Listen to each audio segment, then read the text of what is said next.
இன்று மார்ச் 22ஆம் தேதி வெள்ளிக்கிழமை இந்து தமிழ் நாளிதழோட எக்ஸாம் பாயிண்ட் ஆஃப் வியூவில் தான் பார்க்க போகிறோம். தலைப்பு செய்தி என்னன்னு பார்த்தோன்னா, பொன்முடிக்கு மீண்டும் அமைச்சராக பதவி பிரமாணம், ஆளுநருக்கு உச்சநீதிமன்றம் ஒரு நாள் கெடு, முதல்வரின் அதிகாரத்தில் எப்படி தலையிட முடியும் என்று கேள்வி எழுப்பிய தலைமை நீதிபதி மத்திய அரசு வழக்கறிஞர் அவருக்கு அறிவுரை வழங்குமாறு கூறியிருக்காங்க.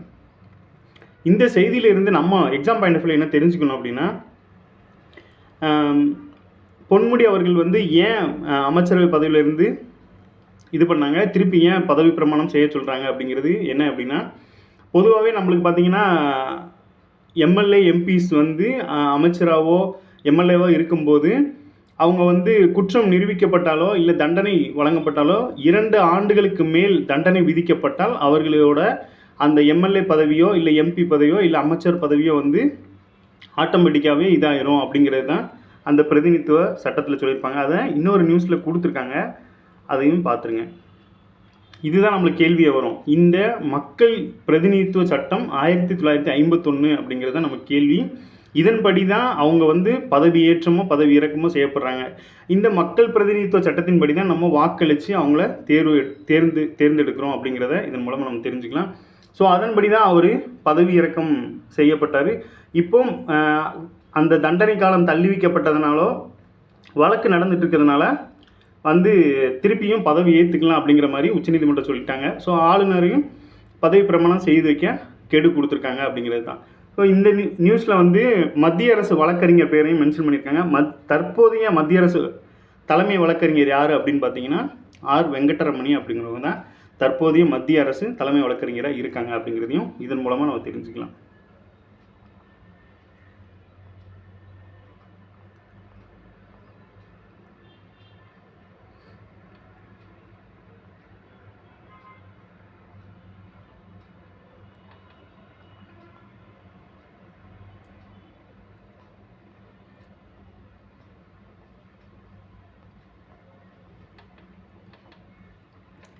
பொது அறிவு பகுதியில் இன்றைக்கி என்ன கொடுத்துருக்காங்க அப்படின்னா, 1984 போபாலில் உள்ள அந்த யூனியன் கார்பைட் நிறுவனத்தால் வாயு கசிவு ஏற்பட்டது. அந்த கேஸ் பற்றின தான் கொடுத்துருக்காங்க. பொது அறிவில் மித்தைல் ஐசோனைட் அப்படிங்கிற என்பது CH3NCO என்ற மூலக்கூறு வாய்ப்பாடு கொண்ட கரிமமாகும்.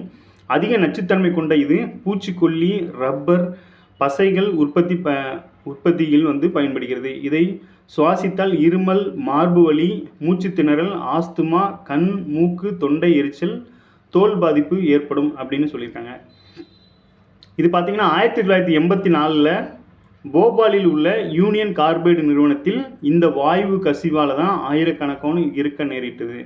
நமக்கு பார்த்திங்கன்னா இது ஸ்கூல் புக் டேட்டாவில் இருக்குது. எப்படி இருக்கும் அப்படின்னா, இந்த போபால் விஷவாயு அந்த சம்பவம் நடைபெற்ற ஆண்டு எது அப்படின்னு கேட்பாங்க. அந்த நிறுவனத்தோட பேர் பாருங்கள், யூனியன் கார்பைடு நிறுவனம்.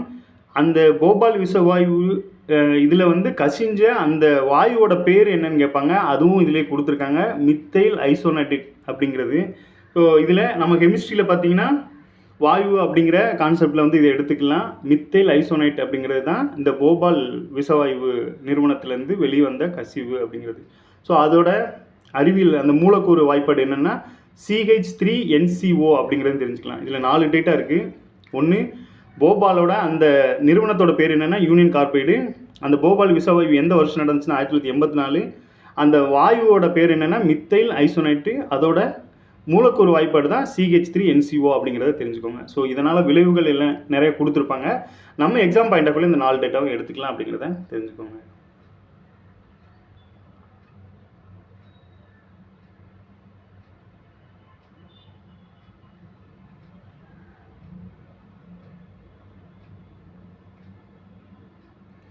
இப்போ நடக்க இருக்கிற இந்த மக்களவைத் தேர்தல் பார்த்திங்கன்னா 18வது மக்களவைத் தேர்தல் அப்படிங்கிறத தெரிஞ்சுக்கோங்க. மக்களவை பற்றி ஆர்டிகல் கொடுத்துருக்காங்க. தற்போது நடக்க இருக்கிற இந்த மக்களவைத் தேர்தல் எத்தனையாவது மக்களவைத் தேர்தல்னா 18வது மக்களவைத் தேர்தல் அப்படிங்கிறத தெரிஞ்சுக்கோங்க.